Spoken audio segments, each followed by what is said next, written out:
Alright children, I'm going to model a cam here in Fusion 360 that will create the motion graph seen here for activity 416, design a cam. So here we go. Alright, so at 0 degrees, I'm going to be 1.25. So I'm going to go ahead and I'm going to create a sketch, and I'm going to draw a line, and I left click to start it. I come out here, I'm going to go ahead and not going to left click to finish it. I'm going to go 1.25 and enter. That's 0 degrees.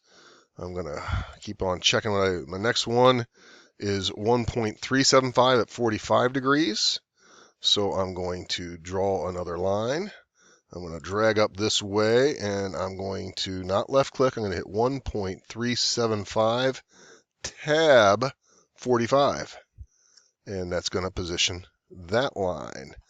Next, at 90 degrees, I'm going to be at 1.5 inches. So that one, I'm going to go ahead and draw up, and I'm going to come up 1.5. I'm going to go ahead and hit that. Hit OK. My next one is going to be at 135, and that's 1.5, that's 1.75, 1.875, so that's going to be 2 minus 0.0625 at 135 degrees. So I'm going to go up here, and I'm going to go this way. I'm going to hit 2 minus 0.0625, tab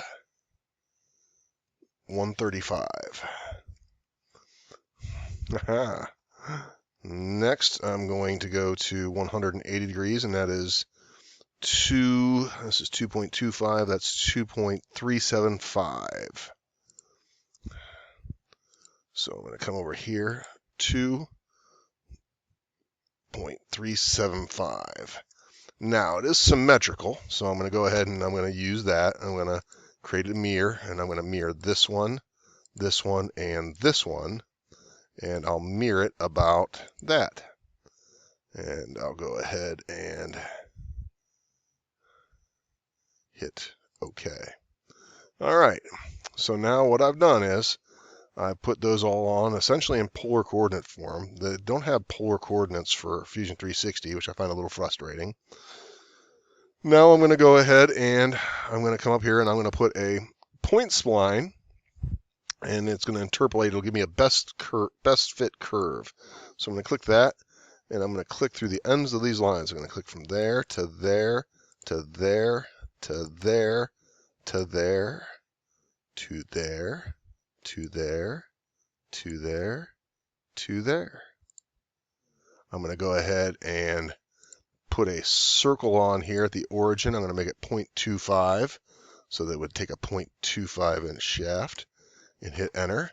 I'm going to hit finish sketch, and then I'm going to extrude this and this and this and this and this and this and this and this, and I'm going to extrude it 0.375, 3/8 of an inch, and that, children, would create this motion dead on.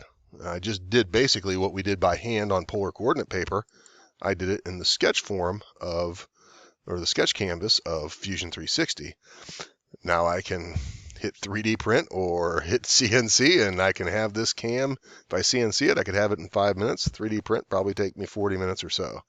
But that is how we would utilize this Cartesian coordinate system graph of the vertical motion of our follower and a polar coordinate system to create the cam shape. So again, this cam, which is pretty handy, would create this motion.